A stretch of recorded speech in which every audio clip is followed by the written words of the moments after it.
So you had just had a baby, and there was a pandemic, and there was this social justice movement happening, which was so impactful, especially for Black women. And that's the time that you ended the marriage? Yeah. That's a lot, right? Yeah. That's a lot. Yeah. I know. A lot of the stuff, when I look back, I'm like, I'm stronger than I think. I was dealing with the complex emotions that are coupled with, I know I can't be with this person anymore, but I also really love this person. The last voice you heard was Lauren Jauregui, the starring guest on this podcast, which, in my opinion, although, yes, we are talking about her breakup with Ty Dolla $ign, this episode isn't necessarily about breakups because Lauren and Ty broke up over 2 years ago, and she's moved on in every way. Mentally, as she begun to make peace with their split, even before she found the courage to say the words. And physically, since she is now in a happy, committed, and loving relationship with dancer Sasha Mallory. So, instead of thinking about this episode as a place to get the tea on what happened in her last relationship, think of it more like a continuation of last week's episode of Lovers and Friends. If you didn't get a chance to listen to last week's episode, which I understand it did come out late, I highly suggest that you do so. But in essence, we explored the questions that Lauren's story will bring life to. How do you cope when your soulmate becomes your ex? How do you find the courage to love with all of your heart again after going through the trauma of recently leaving behind a wholehearted love story? Furthermore, and most importantly, how does one go from all in to all out, but still keep it all love? Even though it didn't work, it's always love, always love. And even though we hurt each other more than once, it was love, always love. For all those times that we locked eyes, when I was yours and you were mine, it's always love, always love. If you don't fucking clap right now and make some sounds, background people. Let's go. Wow. Cheer me on. That's Lauren Jauregui's new song, Always Love. And if you don't recognize the name, trust me, you recognize the... That song, Work From Home, was released in 2016. And fun fact, that is where and how she met Ty Dolla $ign, the ex that we were discussing in this episode. Now, in 2018, Lauren signed on to Columbia Records and released her solo debut, Expectations, which was incredible and went on to get a nomination from iHeartMusic for Best Solo Outbreak Artist. And she won the Teen Choice Award for Choice Song Female Artist, also from the album Expectations, which is amazing. She has amassed over 15 million followers on social media, and as of today, Lauren is less than a week away from leaving for her international tour, where she'll be singing all of her greatest hits, including her latest hit, Always Love, the song that we are about to get under the covers with right after this. Right.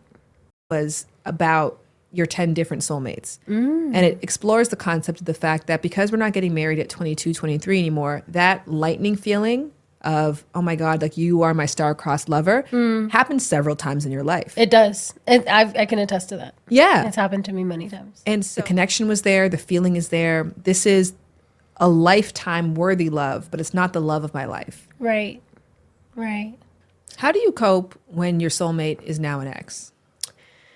Oh, I think like you said, there's many soulmates, you know? So I think the coping, I had already understood that this person I wasn't gonna be with this person forever. So I think that I already knew that in my body. And so I wasn't really coping with walking away from something. It was more, actually, that's a lie. I was coping with it. But I had an also deep knowing inside of me already. My body knew already that this wasn't resonating with me anymore and it wasn't good for me anymore, you know? Can you say more about that? About... Because I had a similar experience where I kept getting bacterial vaginosis, UTIs, yeast infections from a past partner. Right. And I went to a doctor. Because your body was literally rejecting him. Yes. Mm-hmm. Yeah. I think that for me, it's more an energetic thing. It's like how I feel when I'm around you. And for me, emotional safety is really important to me in relationships. And I think I had reached a point, I was really young, you know, I was in my early 20s, like beginning of my 20s when I was with this person. So I was emotionally, I wasn't as mature as I am now. And there was just a lot of emotional volatility in the relationship because both of us had wounds that we hadn't worked on. And therefore the communication wasn't ideal. And it wasn't what I needed from a partnership in order to feel safe, in order to feel emotionally safe. And when I don't feel emotionally safe, my body starts to pull back from somebody. Like I start to not be as attracted to them, or, it doesn't feel the same way that it used to.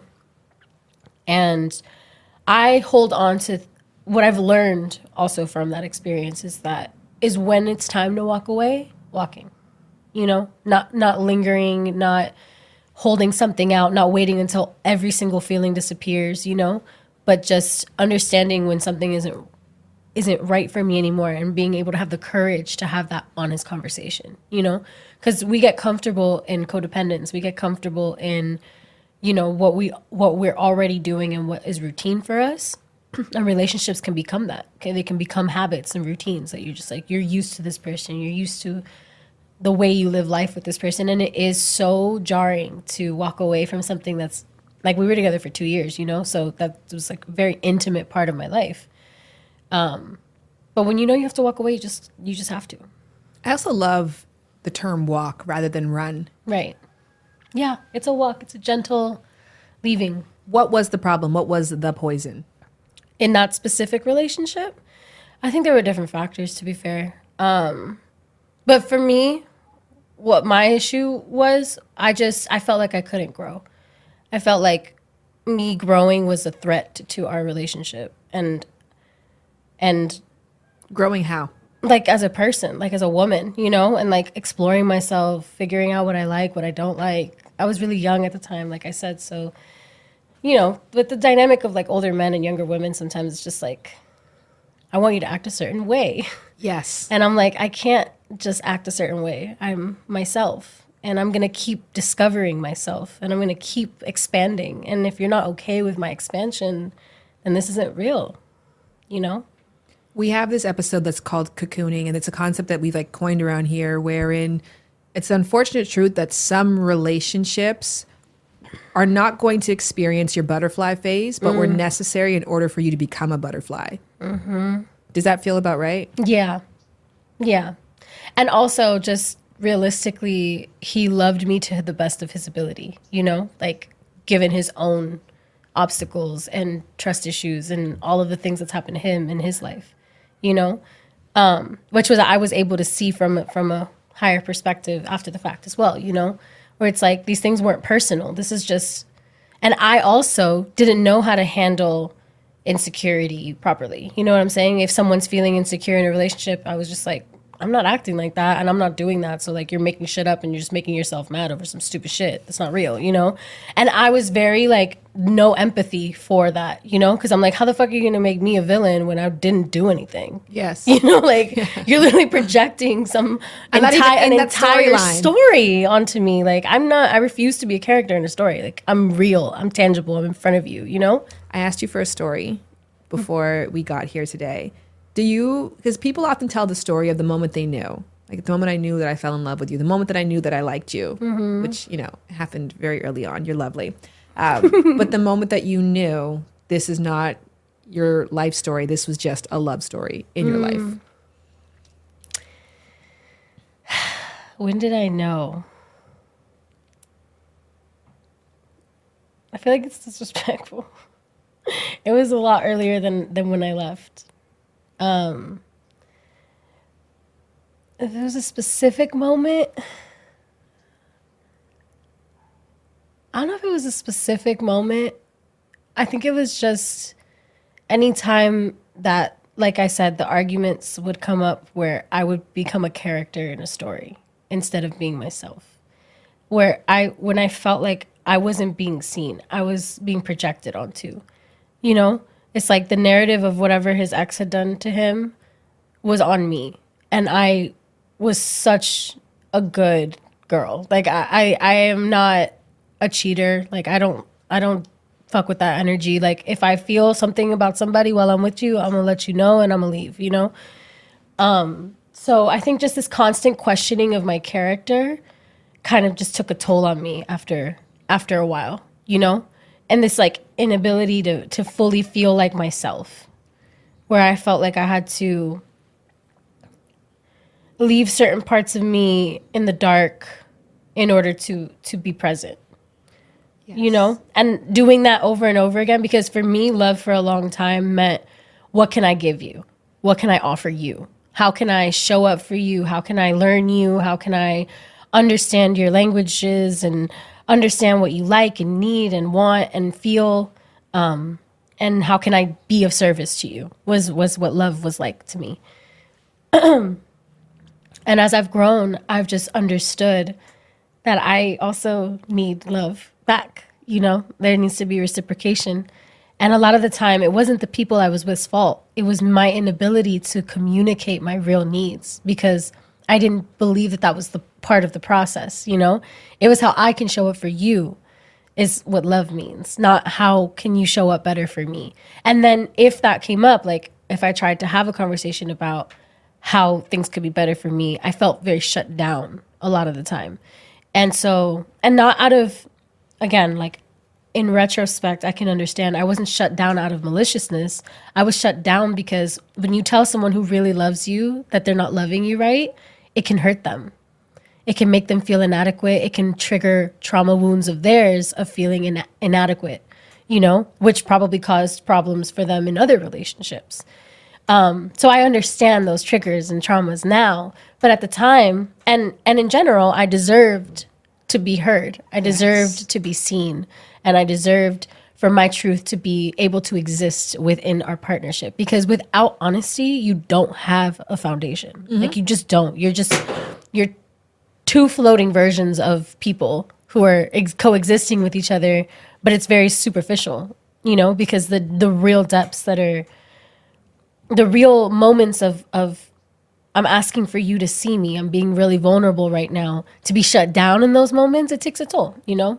But someone who is emotionally mature, who doesn't know how to handle those kind of strong emotions, who doesn't know how to talk through difficult emotions, who doesn't know how to handle conflict with love, you know, because they've never seen that. They don't have any tangible examples of how that exists, you know?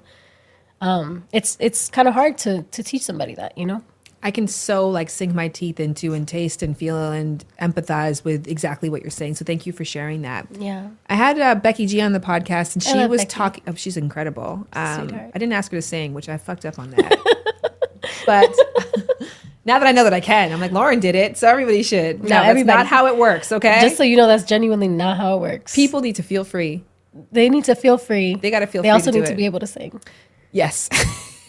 Period. Without auto-tune. Becky copy and paste said what you said though about when it came to the way we love and how we receive love, how we give love, I think it set me up to be caring and empathetic of all those around me, but constantly serving to those around me without really realizing what it was costing me. Becky copy and paste said what you said though about only understanding love to be, what can I give to you? What can I provide for you? I think that's a Latina woman thing. Tell me more about that. Yeah, I think that the patriarchy is very strong. It's a very strong hold in our communities. And I think that women are absolutely subservient to men in our cultures, across cultures. I mean, obviously it's colonization. Colonization from the colonized mind is, the patriarchal mind is a mind of hierarchies, is a mind of dominance and authority, you know? So when there's an intended or an implied hierarchy in a relationship, which is like between a man and a woman, essentially there is a hierarchy, whether we acknowledge it or whether we, you know, challenge it in today's society, it still exists. It's still something we're overcoming as a collective, you know? So I feel like, yeah, it's just an unlearning process, you know? I think oldest daughters in Latino households, we're just raised to be very self-sufficient, very thoughtful of other people's needs, very subservient, very nurturing, very, you know, ¿cómo te puedo ayudar aquí? Like, how can I help you through this? You know, you're taught to be, I mean, you're taught through cultural interactions, you know? It's not like you need to be this way. It's more like, you understand that that's how you're supposed to be through the relationships you see around you, through the way that the world works. Like, we all know what it is.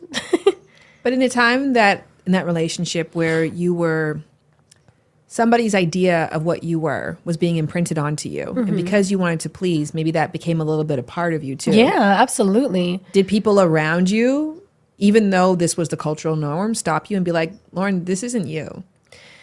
Yeah. Well, I mean, the thing is, the differences that we had were so interpersonal and so in the vulnerable parts, because he was an incredible partner. He was so nurturing. He was so supportive. He was so providing.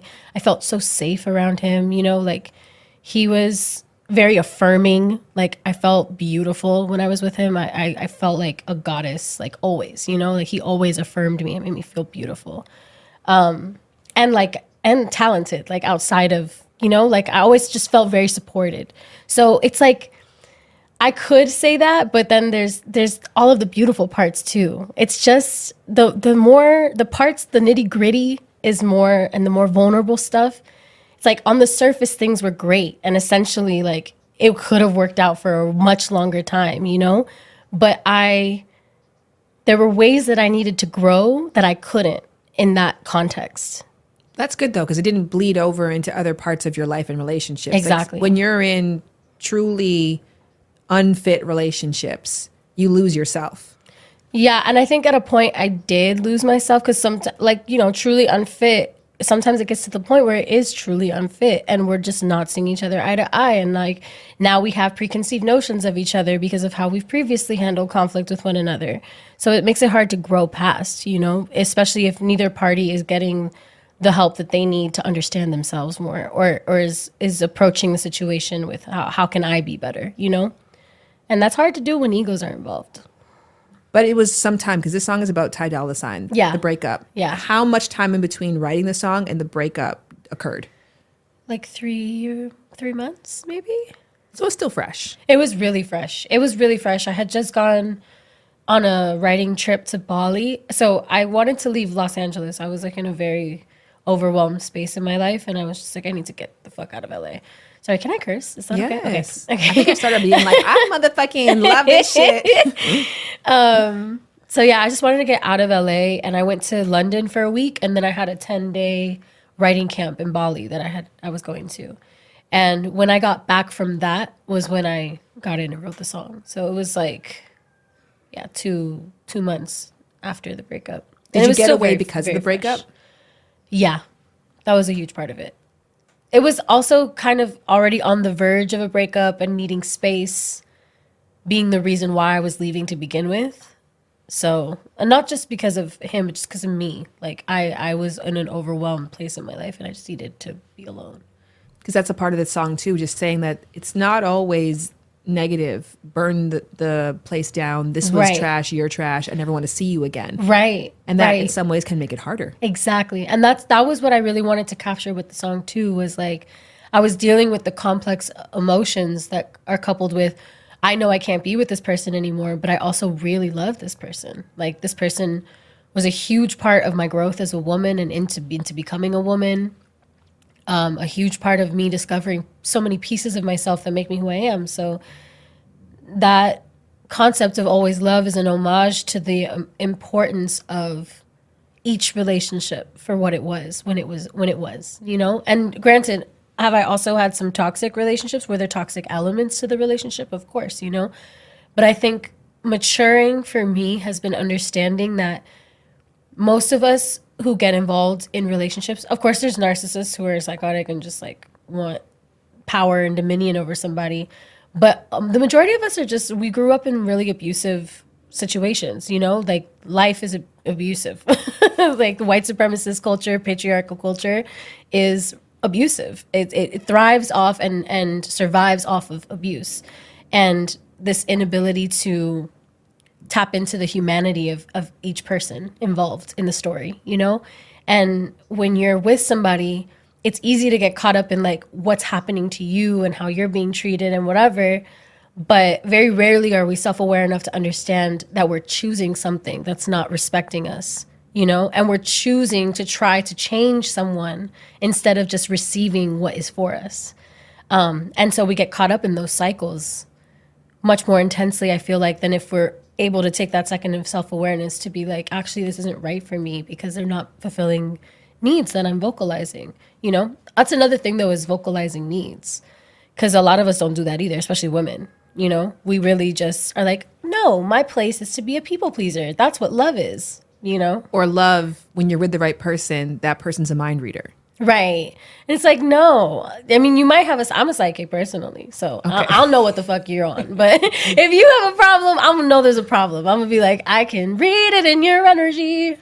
But not everyone's like that, you know? But so it's also still powerful to be with somebody who can communicate their insecurities to you in a way and trusting that you're going to be sensitive to them. Yes, and comfortable enough and safe enough, emotionally vulnerable enough to want to share that with you, you know, because what I'm learning in, you know, newer relationships as like getting older and more mature is like, when there is a conflict, when there is a problem, or when you feel insecurity rise up for whatever reason, it takes a lot of courage to be honest with yourself about why you're feeling the way you are and not just externalizing and blaming your partner. Yes. You know, and to not just be like, okay, I'm mad because you know, she was talking to somebody in front of me and didn't say anything to me, right? So it's like, okay, does she need to be more considerate of me when we're in public spaces together? Sure, that might be a valid point, you know? But what's really coming up for me is insecurity, you know? And it's an insecure feeling within me. I don't feel secure enough in that if she takes a moment away from me at a party to go talk to somebody else, then she's just doing that. She's not trying to like make me mad or like harm me in any kind of way. Or that might be like a past story that I have to bring to the table and talk about, you know? Like, hey, this bothered me. Here's why it bothered me. But come from more of a place of understanding yourself than blaming the person for treating you a certain way, you know?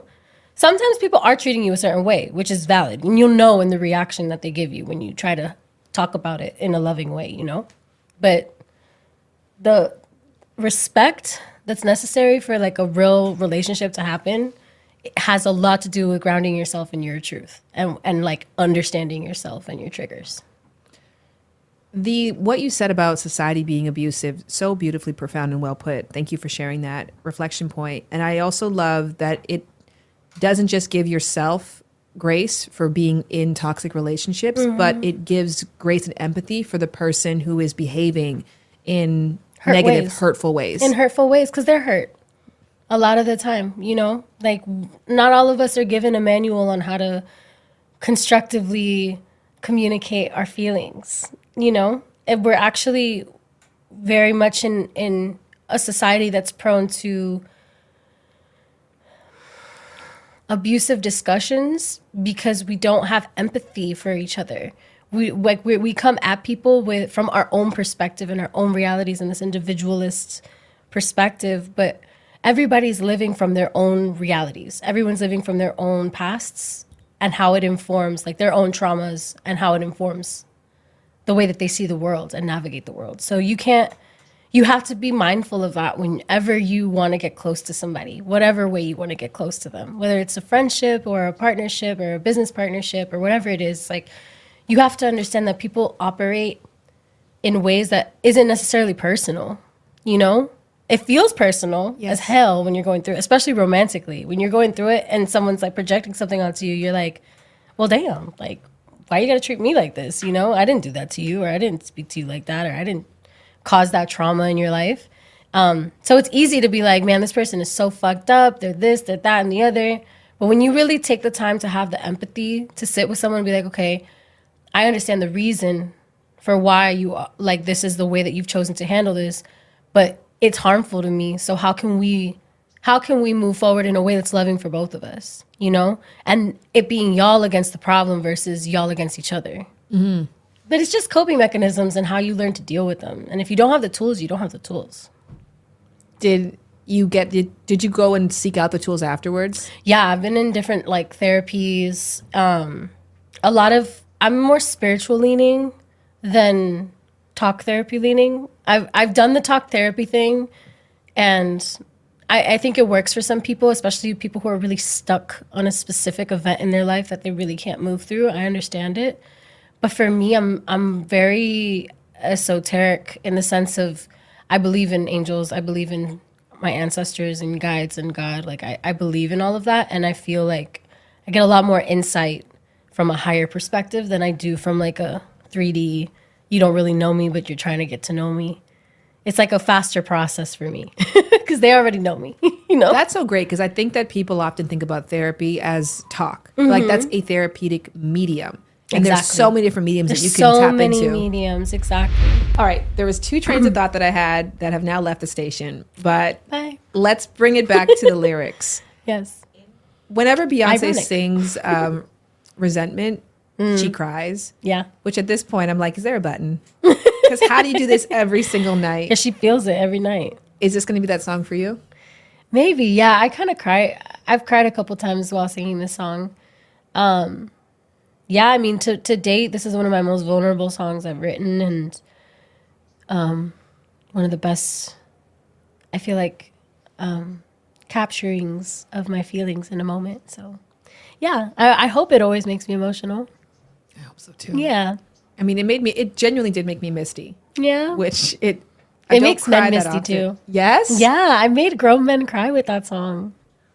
Yeah, right? Yeah. Tap into your emotions, babies.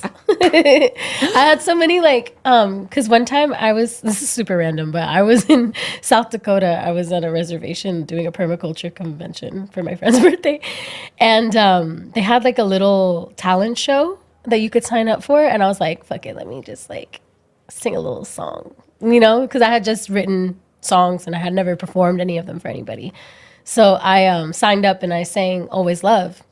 To like test it out on people to see how they felt about it.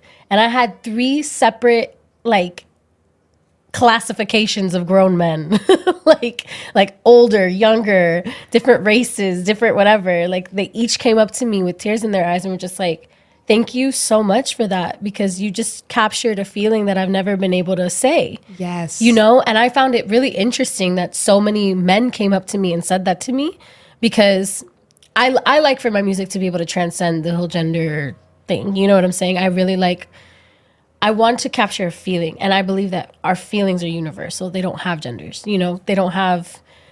That's what makes music so special, is that when you're capturing a feeling or a moment, you can have people from all over the world, different walks of life, different ages, different races, different everything, and they're all singing the same fucking words back at you for their own reason.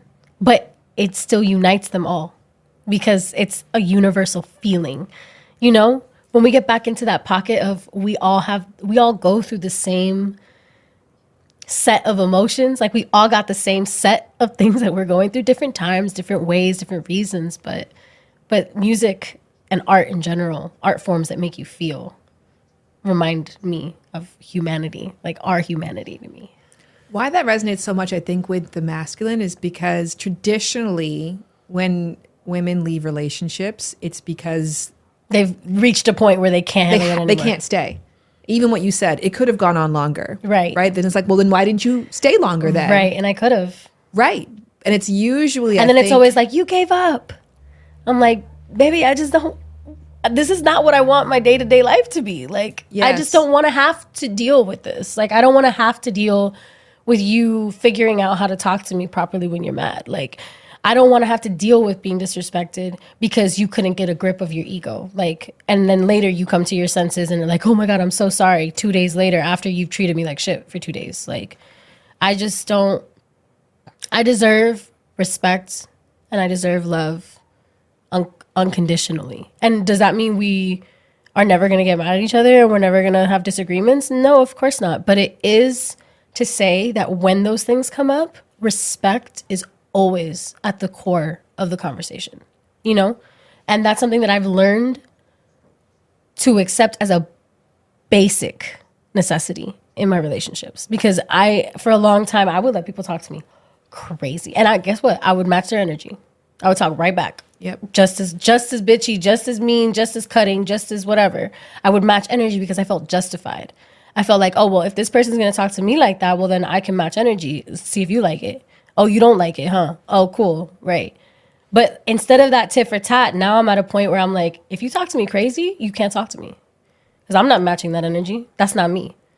I'm not going to talk to you crazy. I love you. I'm not going to disrespect you or call you out your name or call you names or say all this crazy shit to you just because I feel the type of way right now. I'm going to let myself calm down. I'm going to leave the room. I'm going to breathe it out. I'm going to pray about it. And then I'll come back and we'll talk. But if it's to that extreme, I don't even get mad like that anymore, to be fair, because I check my ego. But, you know, when that's the case, though, my bare minimum is not so bare minimum anymore, you know? Yes. Like my bare minimum is love and respect, like bare. You have to actually fuck with me. I have to feel that from you. Because there's also people, you entertain people sometimes that don't even fuck with you. Like, they don't even like you like that. And they make it obvious in how they treat you, but their words might say something else, you know? So you're allowing yourself to get consumed by the words instead of allowing yourself to see the actions. Because they like the idea that they have of you. Oh, yeah. They love the idea of me. Or they love whatever love they're getting from me. Because I'm a good-ass lover. Mm-hmm. I will make you feel special. And you will understand your power when you're with me, because that's how I love people. I love people's center, you know. I love people into themselves. I think that that's beautiful, because I'm actually really amazed that you were able to write this song 3 months later. Because traditionally, how breakups work is that you have to go through this failure or freedom phase where some people while out and they're like, I'm free, I'm going to have sex with 40,000 people. Oh, yeah, no, I was not on that energy. Or some people go to Bali and they grieve the loss of the relationship. They grieve the failure of an attempt at, Love, lifetime yeah. love. And then after that, it's usually the phase where you go into the negative bond. Because in order to justify why I connect with somebody, I have to raise you above everybody else. So I have to convince my mind that you are the best choice out of all the options there. So I have to create this positive bond and then downplay your negative and amplify your positive. But when we break up, I got to do the opposite. Right. I have to convince myself that, like, you're not the right person for me, which usually means focusing so heavily on the negative. Now, unfortunately, a lot of people stay in the negative bond forever and they never come out of that. Exactly. And then all of the songs about exes are fuck you. Yes. I don't need you. You're a piece of shit and all of that. That's why I was like, I want to write a song about this person that honors the love that I had for them, you know? Because I don't feel that way about him at all to this day. Like, I think he's an incredible man. I think he's extremely talented, like sincerely, like a savant, like to this day. Like, he's so fucking talented. I don't think people even give him the recognition that he deserves for the level of energy that he gives. People should creatively. stop giving birth and listen to his Stop music. giving birth and listen to his music, please. But for real, I genuinely have so much love for him as a person and how he moves in the world. So it would be disrespectful for me to just be like, oh, fuck him, and like, Yeah, but how, I just though? don't feel that way. I think it's one thing to be like, I'm not going to share my negativity, but to really genuinely feel positive that fast is really remarkable. I mean, thanks. I don't know why it happened. I'm looking for a secret. I'm like, did you read a book? Did you Did I talk to read a somebody? Like, I might have read a book, to be fair. I feel like I did read a book. I feel like there's this book about codependency that I read at the time. Yeah. I think there was a book about codependency I read at the time. I don't remember what it was called, but yeah. but I also think too that when your body knew long before your brain acknowledged I had already it, started making peace. yes. Yeah. Yeah. Way before I left. And it was painful because I didn't want to be right about that. Like, I was in love with him, so I didn't want for it to be a failure, you know? So I was little too. Yeah. I was like 21. But you wouldn't call it a failure today. No. I learned so much from him, and we're still friends to this day. I literally saw him yesterday. You're in a relationship now. Yeah. Can you tell me about this love? What are you gonna know? What's it like? This love is easy. It is liberating and freeing. It's full of joy and harmony and peace. We just have fun together. We have a lot of fun together. We're really attracted to each other. So that feels really nice too. And the core is love and respect. Anytime that we have Yes. disagreed, that's how I knew that, like, because we've been through things obviously as well, you know, it hasn't been perfect, but I knew that I would keep trying because of how we are in conflict with each other. Like whenever something does come up, I feel so safe to speak my full truth. I feel so safe to say what's actually on my mind, even if it's vulnerable, even if it seems stupid, even if it seems petty, even if whatever it is, like I know that I'm safe to be honest about how I feel. And same with her. Like she's able to do the same. And we don't ever question character when we're having discussions. It's not about like, oh, you're secretly this kind of person. You know, it's like we both honor and respect who the other person is, and we're choosing each other and we're choosing to work through things together. You choose to always see the good. To see the good. Even if you're not feeling good about that person. Yeah, to see like the reality of the core of the person I'm speaking to. I'm not just conflating a person's entire personality with a wrong that's gone down, you know? Which has also been a huge learning curve for me because I used to be very just quiet about what I was really feeling. I never really felt safe to say my full truth because anytime I would say an inkling of my full truth, I get shut down, you know? So yeah, it's very emotionally safe. It's great to hear that word because safety, I think a lot of people in the Disney sense think that means that you get into a relationship and you no longer feel insecure. Right. And you It's no the longer opposite. have bad feelings. Right. It's the opposite.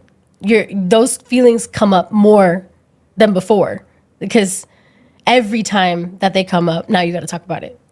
You know, because you literally, when you're in that kind of dynamic, when the insecurities or the triggers or the traumas, that when they come up, they have to be addressed immediately because the energy shift is so profound that you guys, like both of y'all know, y'all both know it's like, okay, there's something off with this, like what's going on? And you can't move forward till it's talked about because true love, I feel like, or like real, genuine, safe love, and this can happen to you multiple times in your life. It's not just like only one person. It might not even be a romantic partner that gives you this half the time, you know? But real love is like seeing and holding space for each other and really allowing the vulnerability and the truth to come out and just holding space for it. Nothing has to happen. Nothing has to, you know, change, but the fact that you can be forward about the truth, I don't know, like there's just so much power in that. You learn so much about yourself and it brings, like real love brings it up, you know, because it's healing.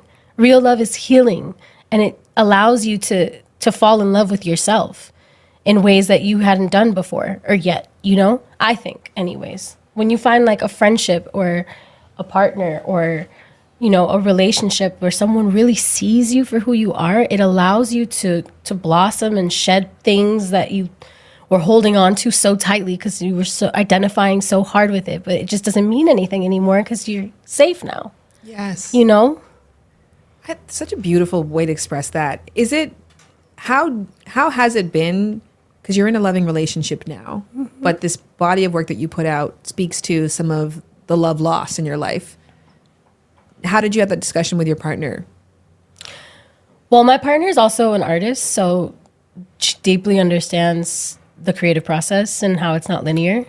So I don't think it's ever going to be an issue, like as far as them feeling a type of way about what I'm talking about versus what I'm feeling. You know what I mean? Yes. Because there's a huge separation between the moment where I'm expressing something or recalling a feeling and what I'm actually going through in the moment, you know? And that it takes a special person to be with an artist. It takes another artist, I believe, to be with an artist because there's so many complexities to why things come out when they do.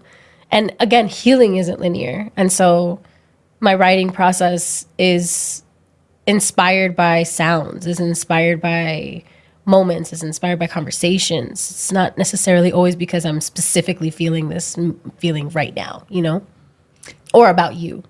as somebody who has an abundant life right now, like there's a light in your eyes, there is a lift in your voice. You're an incredible singer. Thank you. And you're making beautiful art right now. Thank you. Like your now is great, but so much of your career is based on your then. Right. People. Tell me about it, baby. Right. Dios mío. No me dejan vivir. I said they don't let me live. Oh. But love it or hate it though, because it brings out a feeling in people. Yeah. So when you're asked about leaving Fifth Harmony or leaving this relationship, can you bring to those conversations the light and the brightness that you have now? Or does it bring you back and make you feel a little heavy? I think there's always a heaviness that comes with talking about someone's past. Like, I don't think anybody likes to explicitly talk about, you know, who they were when they're in a season of new being and a literal whole new person. At 26, I'm absolutely not who I was at 20. And I'm definitely not who I was at 16. So, you know, but I have so much grace for my process and for my life and what it's been and what it had to be in order for me to be me right now and who I will be in the future. So I don't really have a lot of heaviness attached to talking about these things because I've healed from them. You know, I'm definitely an exception in that sense because a lot of people who are in this position aren't given the opportunity to heal or don't have the tools, or it's very difficult because people throw shit in their face over and over and over. Like, I can't even imagine being Selena Gomez, you know? Yes. Like, let that bitch live. Like, let her move on with her life. Right. It's been so many years, you know? But, like, everyone keeps her in her past and then wonder why she's, like, traumatized by her moment, you know? It's like you don't let her live in her moment. You're constantly asking her about who she was. That's exhausting. It specifically happens to women worse than men, too. Men are really allowed to grow and become, and women are like, remember when you did that thing when you were a teenager? Fuck you. Well, you have to learn to expand, you know? You have to move with integrity. I will say that's a gift that you have to have. I think so, to be honest, because I definitely should be way more fucked up than I am. That's a fact. No, I definitely got a head on my shoulders though, and I attest that to family, grounding, just being a grounded human being, and also God helped me a lot. So circling back to that beginning question to end things off of coping with your soulmate being your ex, coping with a moment that was incredible and bright and amazing now being over, but that not being your end. What is the art of letting go? Art. It's like it's literally an art to see something for what it is and see how special it is, and then also know that it's not for you. You know? 'Cause it's a process, and a lot of people don't know how to do that. A lot of people stay in things that are not for them because of what it looks like, you know, or what it looked like at one point. But yeah, when things aren't what they are, you just got to see things clearly for what they are. That's it. It's just about seeing. It's about being in contact with your truth and allowing that to be what's guiding you instead of just living in like this denial reality, you know? Well, thank God or the universe that you have that art, because the art you're making now is epic and incredible, and congratulations. Thank you. Yeah, I think writing helps me a lot.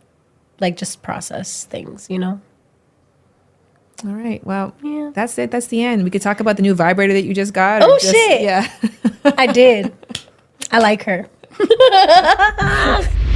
I'm going to say the thing that we're all thinking. What a lovely conversation. What a lovely human being. Lauren, thank you so much for being a guest on Lovers and Friends, a podcast. Before we started taping, Lauren and I were talking about how in this industry of entertainment, people often say, that was amazing. You're fantastic. That was perfect. That was great when you finish something. And then as soon as you leave, they turn to somebody else and say, yeah, that wasn't that great. And she was saying to me, I don't do that. The truth is not everything can be great. Right. That was genuinely I tend great. to not say something's great if I don't think it's great. Like, I'm a very roundabout person. If I like, I don't know. I'm very honest, so it's hard for like if I didn't like something, you'll know because I'm quiet. I'm still kind and graceful, just not. I'm honest. Not so a liar. If I didn't fuck with it, I didn't fuck with it. I'm not gonna tell you I fucked with it, but I didn't. And wow, what an amazing live performance. As you all know, I've been toying with the idea of like, do we somehow incorporate it? Would it be kind of cheesy? And maybe we just got lucky the first time out the gate. But man, that was really cool. And I'm really grateful that she said yes to doing that. You probably already follow her on Instagram, but in case you don't, follow Lauren Jauregui on all social media platforms.